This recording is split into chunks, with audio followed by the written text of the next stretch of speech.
तो ये अब हम इसको ओपन कर लेते हैं, n factorial n minus 5 factorial और 5 फैक्टोरियल कॉम्बिनेशन है ना ये 6, ये आपके पास आएगा n माइनस 1 फैक्टोरियल और 4 factorial n minus 1 minus 4 factorial. या अब इसको आप ओपन करते हैं तो n into n minus 1 factorial 5 factorial n minus 5 factorial 6, ये वाला n माइनस 1 फैक्टोरियल, ये आपके पास 4 फैक्टोरियल n माइनस 5, ये 5 हो जाएगा ना फैक्टोरियल। ये देखिए डिनोमिनेटर कैंसिल हो गया इसके साथ, ये वाला इसके साथ कैंसिल हो गया क्योंकि ये ऊपर ऊपर है ना, नीचे जाके डिवाइड कर देंगे। सिंपल आपके पास बच गया ये वाला 5 फैक्टोरियल 6 ओवर 4 फैक्टोरियल। ये 5 फैक्टोरियल उधर ले जाएं, n is equal to 6 into 5 into 4 factorial लिख सकते हैं हम 5 को, 5 फैक्टोरियल को, और ये 4 फैक्टोरियल, ये कैंसिल हो जाएगा। दिस इज 30 आंसर, ये आपके पास बन जाएगा। और देखिए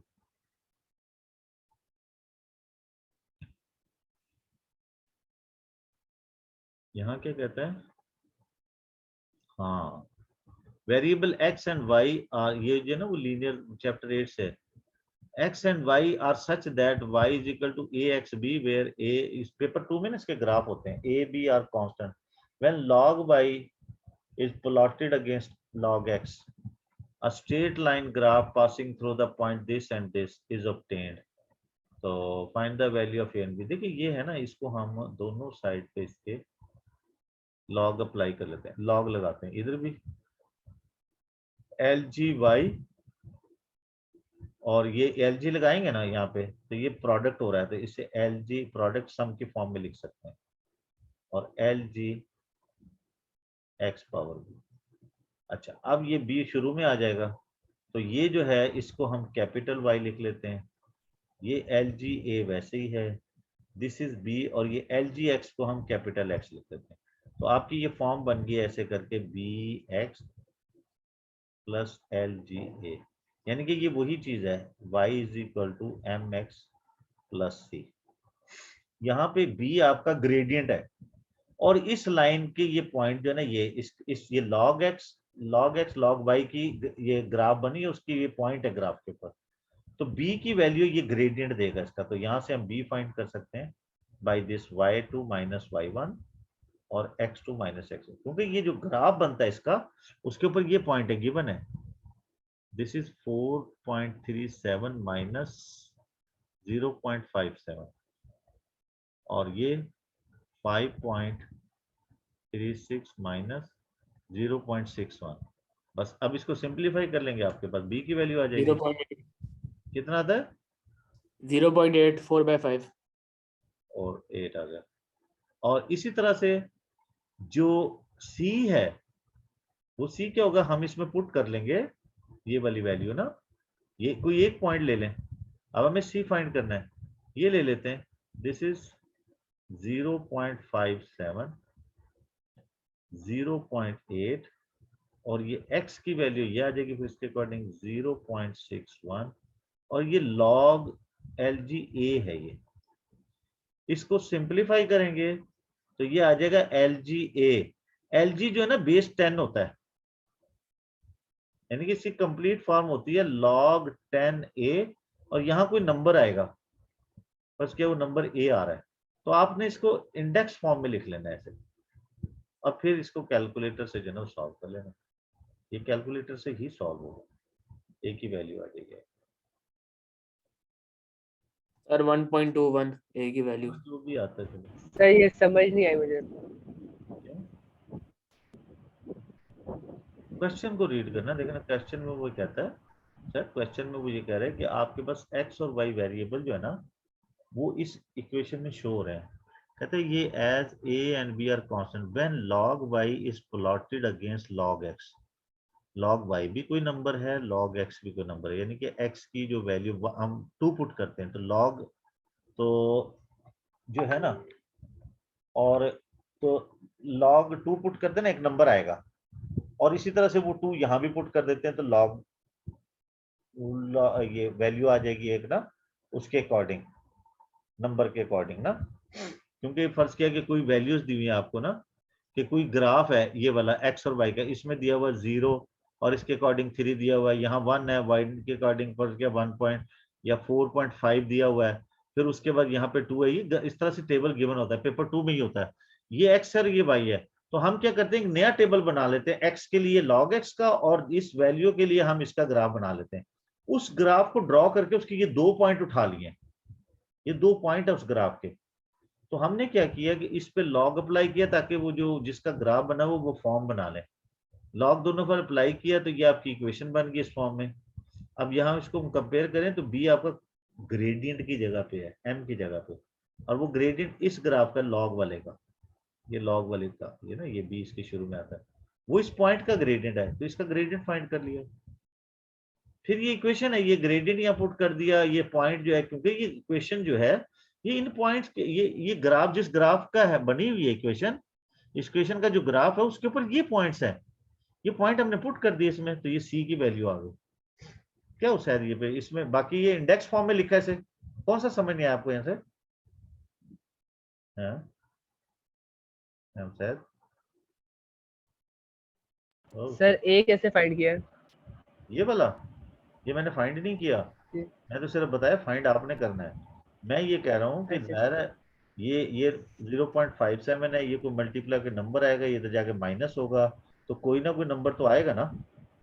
जी, अच्छा ठीक है सर, समझ तो आ गई। उस नंबर को मैंने ये कह दिया, तो वो आप ये, क्योंकि एल जी जो होता है ना, इसका बेस 10 होता है, तो इसको इंडेक्स फॉर्म में ठीक लिख, है सर, समझ आ गई। बाकी तो आपने करना, मैं तो छोड़ दिया था यहाँ पे। ठीक है, थैंक यू सर।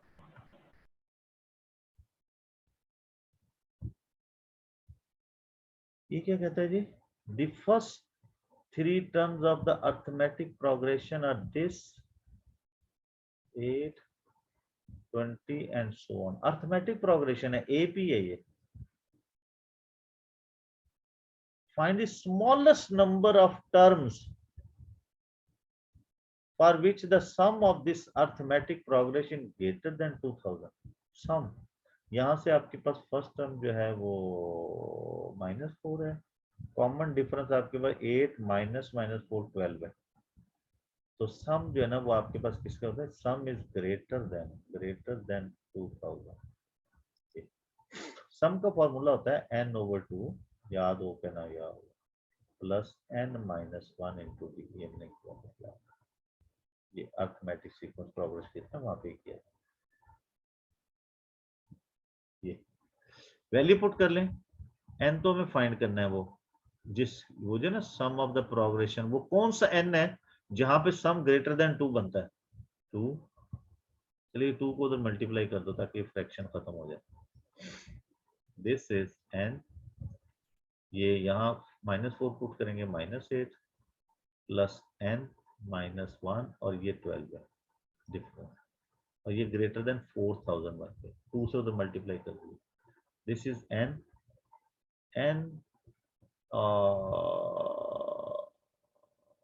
ये 12 n, 12 मल्टीप्लाई, और ये -12 और -8 -20, 4000। अब n से मल्टीप्लाई करें, 12n square 20n -4000 greater than 0। 4 common ले लें, 4 कॉमन लेके डिवाइड करेंगे तो this is 3n square -5n, और ये 4 से ये -1000 और ग्रेटर देन 0, 4 उधर डिवाइड करके, इसको अब फैक्टराइज नहीं होता ये, इसको हम कर लेते हैं quadratic terms, n greater than this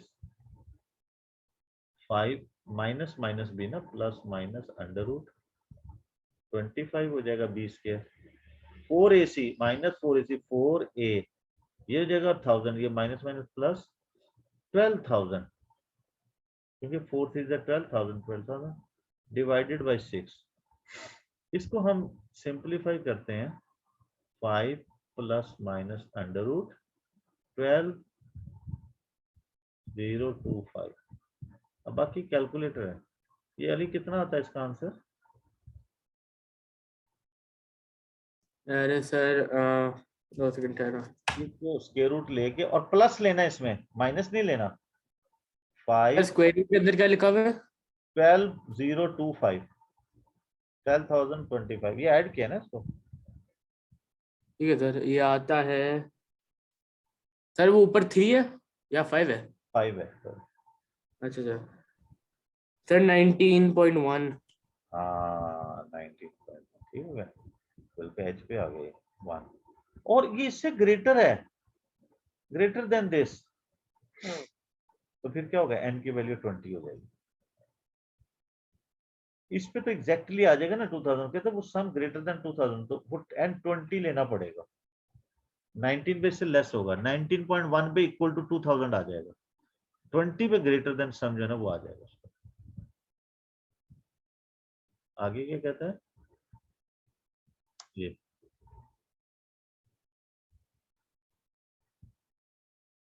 geometric progression है। कहते seventh ninth term of the geometric progression are 27 2 4 3 respectively, given that the geometric progression has a positive common ratio। अच्छा, ज्योमेट्रिक प्रोग्रेशन के फॉर्मूले जो है ना, टर्म जनरल फॉर्मूला ये होता है a n is equal to a r n minus 1, और फिर उसके बाद इसका सम का फॉर्मूला होता है s n के लिए, वो क्या होता है a 1 माइनस r n और 1 माइनस r, और एक सम ऑफ इन्फिनिट का होता है 1 ओवर a ओवर, अल्लाह आपका भला करे, 1 माइनस r, और जब ये होता है जब r लेस देन 1 हो, ठीक है। ये थोड़े से ना फार्मूला को समझें, ग्रेटर देन 1 के लिए हम नहीं करते, वो फिर कन्वर्ज नहीं करता। देखो ये ज्योमेट्रिक सीरीज है, ज्योमेट्रिक सीरीज बनती है प्रोडक्ट से, मल्टीप्लिकेशन से बनती है, मल्टीप्लिकेशन से। तो मल्टीप्लिकेशन में क्या होता है कि आपके पास ये रेशियो, ये कॉमन रेशियो होती है। अब अगर ये कॉमन रेशियो, ये सम का फार्मूला है, अगर ये ग्रेटर देन 1 है ना, तो ज़ाहिर है ये वैल्यू पावर n होगी, इसको बहुत बड़ा कर देगा। अगर ये कोई n लिमिटेड है फिर तो आंसर आ जाएगा, लेकिन n इन्फिनिट को अप्रोच कर गया, जैसे ये n इन्फिनिट में लिखना चाह रहा था, ये इन्फिनिट को, तो ये फिर बहुत बड़ी वैल्यू हो जाती है इन्फिनिट के लिए। यानी कि ये आपके पास r is mod is greater than 1 and n approaches to infinite, infinite को अप्रोच करता है, तो ये डाइवर्ज कर जाती है ये सीरीज, ये डाइवर्ज, इसका आंसर नहीं आता, डाइवर्ज कर जाएगी, ये डाइवर्ज कर जाएगी, क्योंकि ये r आपके पास ग्रेटर देन 1 है, 2 है फर्ज किया, और उसकी पावर इन्फिनिट है, तो ये बहुत बड़ा आंसर आएगा। हाँ ये कोई लिमिटेड आ जाए ना, n 1 2 3 10 12 15 वैल्यूज हो फिर तो ठीक है। अच्छा, फिर अगर फर्ज किया कॉमन रेशियो लेस देन 1 है, असल फॉर्मूला ये है, ये उससे मॉडिफाइड किया हुआ है। अगर r लेस देन 1 है, फर्ज किया 0.5 है, और ये n इन्फिनिट है, तो फिर क्या होगा कि ये r n जो है फॉर n इन्फिनिट के लिए अप्रोचेस टू 0 हो जाता है। यानी कि किसी 0.5 की पावर 1 लेंगे आप, तो ये 0.5 ही रहेगा, लेकिन अगर 0.5 की पावर 2 ले लेंगे तो वो क्या बन जाएगा, 0.25, छोटा होता जाएगा। और 0.5 की पावर अगर आप 100 ले लेंगे तो ये बहुत जीरो हो जाएगा, 0.00025 बन जाएगा इस टाइप का, पता नहीं क्या बनेगा, 125 क्या बनेगा पता नहीं। जैसे जैसे ये पावर इन्फिनिट को अप्रोच करेगी ये चीज वैनिश होती जाएगी, तो आपका सम टू इन्फिनिटी ये वाला फार्मूला रह जाता है, when common ratio is less than 1 for infinite के लिए। तो यहाँ देखें वो क्या, यहाँ तो खैर वो चीजें नहीं की उसने, इसने कुछ और कहा। 7th and 9th term of the geometric progression as this and this respectively, given that the geometric progression has a positive common ratio, find the common ratio। देखिए 7th term n, ये इसमें पुट करेंगे हम, a r 7 minus 1, और वो है आपके पास 27, तो सिंपली सिर्फ हम a r 6 27, इसी तरह से a 7 के लिए, ये 9 के लिए a r 9 minus 1, और ये 2 4 3 है। This can be written as a r 8 2 4 3। तो हम इनको डिवाइड कर लेते हैं, AR8, AR6, 2 4 3 27। ए से ए कैंसिल, ये माइनस हो जाएगा, ऊपर जाके पावर 2 आएगा। इसको भी सिंप्लीफाई करें, 3 9 जा, 3 8 जा 1, 9 9 जा, तो 9 आ गया। तो आर की वैल्यू 3 आ गई स्क्वायर रूट से, simple. 30th term giving the answer as a power of 3, 30th term. अच्छा, अगर आर ये है आपके पास, तो फिर ए क्या होगा, यहाँ पुट कर लें, इसके अंदर पुट कर लें। 30th term A30, AR29 n-1। अच्छा, पावर 3 में लिखना है। अच्छा, आपके पास R3 है, ये 27 है, 3 पावर 6 27, A 3 पावर 3 3 पावर 6, ये इसमें से माइनस कर देंगे तो ये 1/27 आता है, ये नीचे माइनस हो जाएगा। तो यहाँ पुट कर लें वैल्यू 1/27, आर की पावर 3 है 29, R3 होता है ना पावर में, ये -3 है, तो 3 पावर -3 इंटू 3 पावर 29, तो 3 पावर 26। वो लिखना कहता है ये 30 टर्म जो है ना 3 की पावर में लिखें, ये आंसर हो गया। ठीक है जाने, ठीक है सर। और क्या आगे, तो ये एक और है पार्ट, क्या है इसमें क्या कहता है, ये क्या कह रहा है, explain why the geometric progression 1 sin theta sin square theta this where theta is in the radian has a sum to infinity, sum to infinity। तो क्या होगा, why the geometric progression this for this in radian has a sum to infinity। तो इसका, हाँ इसका सम to infinity बनेगा, क्योंकि आपके पास जो कॉमन रेशियो है ना, कॉमन रेशियो, वो कॉमन रेशियो क्या बन रही है, वो साइन थीटा बन रही है। और साइन थीटा इस इंटरवल में, ये आपके पास ये पाई और ये माइनस पाई, इसमें इनमें ये लेस देन 1 रहती है, ये कॉमन रेशियो है। तो ये फॉर लेस देन 1, क्योंकि ये पाई पे 1 होता है ना, पाई/2 पे 1 होता है, तो इसकी जो सम टू इन्फिनिटी वो एग्जिस्ट करती है। आप यही रीजन, इसकी 2 नंबर है कि आपके पास ये पहला बताएंगे कॉमन रेशियो साइन थीटा है, और ये कॉमन रेशियो लेस देन 1 है for theta is less than पाई/2 एंड ग्रेटर देन -पाई/2। सॉल्व करने की जरूरत नहीं है इसे, क्यों भी अली, क्या ख्याल है, यही होना चाहिए ना। फिर समझ नहीं आई फिर से सर। देखो उसने कहा कि ये एक सीरीज है और ये ज्योमेट्रिक प्रोग्रेशन है, ये ज्योमेट्रिक प्रोग्रेशन का कॉमन रेशियो सेम होता है। जैसे साइन थीटा को 1 से डिवाइड करोगे साइन थीटा आएगा, साइन स्क्वायर को साइन थीटा से डिवाइड करोगे साइन थीटा आएगा, इसके आगे साइन क्यूब होगा उसको डिवाइड करोगे साइन थीटा आएगा। इनकी कॉमन रेशियो सेम होती है। तो ये कॉमन रेशियो इसकी हमने देखा कि साइन है, और ये sine theta for this interval इसकी रेशियो लेस देन 1 रहती है, क्योंकि साइन की वैल्यू हमेशा साइन थीटा, बल्कि आप यूं लिखें से sine theta is less than 1 greater than -1 in theta is पाई/2 से -पाई/2।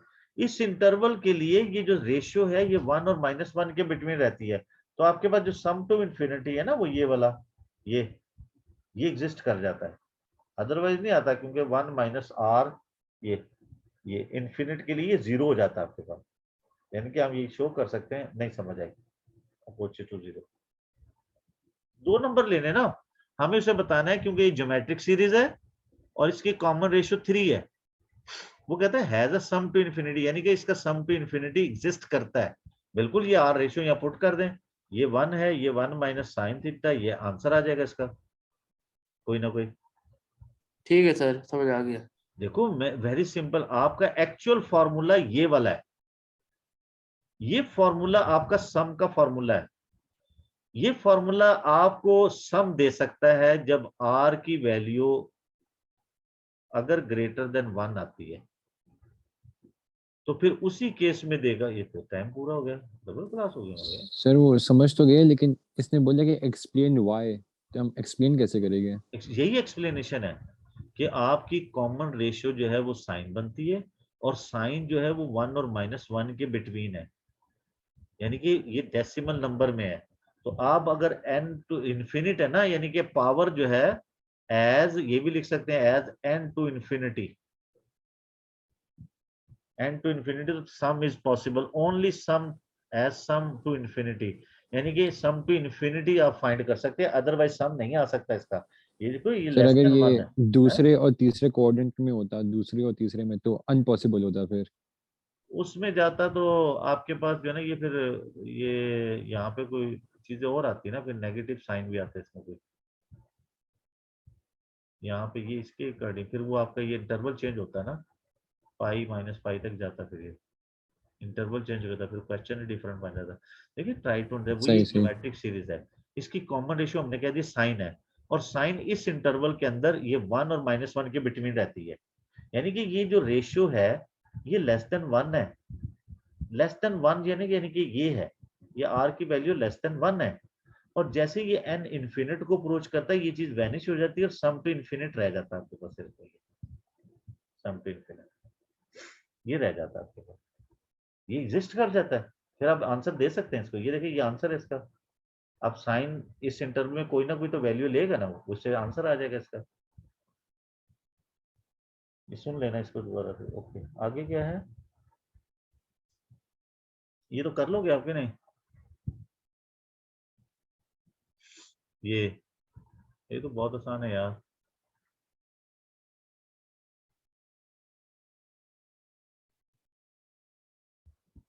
ये तो पता है ना आपको, यस सर। ये से कैंसिल हो जाएगा, 1/sin alpha, 1/cos alpha, 0। LCM लेंगे, cos alpha sin alpha is equal to 0, उधर मल्टीप्लाई हो गया। अच्छा इस cos को उधर ले जाओ, sin alpha minus cos alpha, cos से डिवाइड कर दो, ये बन जाएगा आपके पास tan अल्फा -1,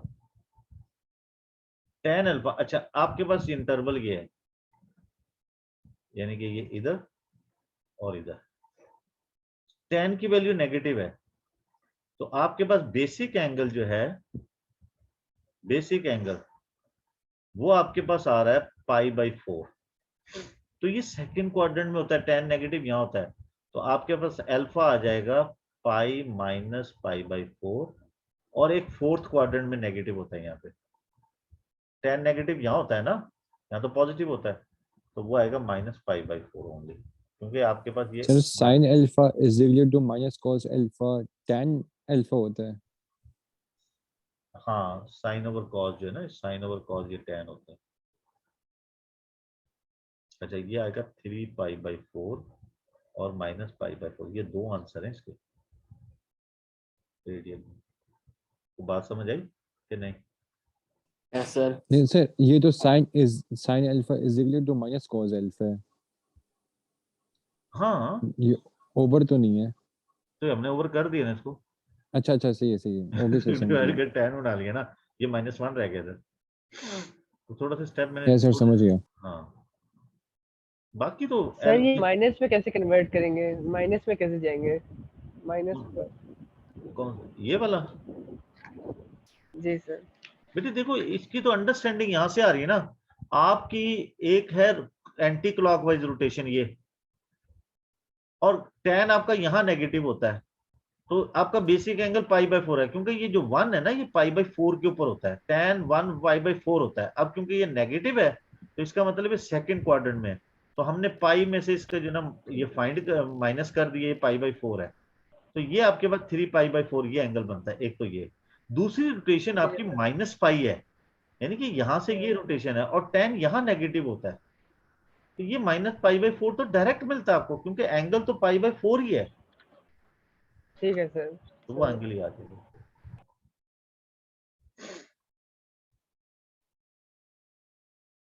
इसमें क्या करता है, ये प्रूव कर लोगे? सर ये वाला कर लेंगे, ये कर सर लेंगे। ये आसान है सर, आगे चलते हैं। ये वाला सर ये भी हो जाएगा।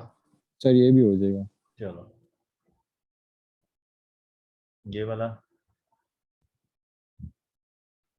सर इसमें वो डेरिवेटिव वगैरह ही लेना है। देखो, normal to the curve at the point ये x2 भी आसान है dt सर, by बस x लंबा है सर ये। हैं? सर ये भी आसान है, बस लंबा है थोड़ा। हाँ, लंबा तो लंबे को छोटा करना है आपने, जो है ना इसको, ये आराम से डेरिवेटिव लेंगे, वो डेरिवेटिव टेंजेंट का होगा, ठीक है सर ना? उसको m1 इंटू m2 इक्वल्स -1 हाँ, करेंगे। तो आप एक इक्वेशन बनाएंगे नॉर्मली की, वो जाके वाई एक्सिस पे मीट करती है, वहां पे x0 पुट कर देंगे उसमें, तो आपके पास वो p के कोऑर्डिनेट आ जाएंगे। ठीक है सर, ये आसान है। हाँ ठीक है ना, तो ये इक्वेशन कर आगे डन हो गया, शाबाश, चलो ठीक है, कल इंशाल्लाह कोशिश करते हैं, ठीक है ना, पेपर 2 सॉल्व करते हैं इसका, हैं? सर ये हम हर दिन करेंगे? हैं? ये क्लास हर दिन होगी या क्या सीन है? क्या होगी, समझ नहीं आई? ये क्लास हर दिन होगी? क्लास सर ये हर क्लास दिन हर दिन होगी? नहीं यार, हर दिन नहीं होगी, वो आपके दिनों में तो मेरी क्लासेस काफी काम होता है, वो पढ़ने वाले होते हैं।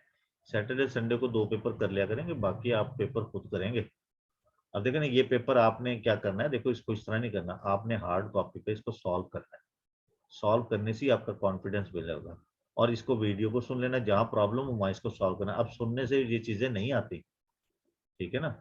तो आप, मैं अभी अपलोड सर करूंगा, लेकिन मैंने एक सवाल भेजा है सर, उसका प्लीज याद से मुझे मैं बता देख दो। लेता हूँ, मैं उसे देख रहा था, वो मैं क्या देख रहा था, मैं उसमें कुछ देख रहा था, पता नहीं मैं क्या, चलो मैं बता दूं, मैं उस पे ऑडियो वॉइस रिकॉर्डिंग भेज देता हूँ आपको, है ठीक है करने की ठीक है कोशिश, सर, ठीक है। ठीक है, ओके, अल्लाह हाफिज।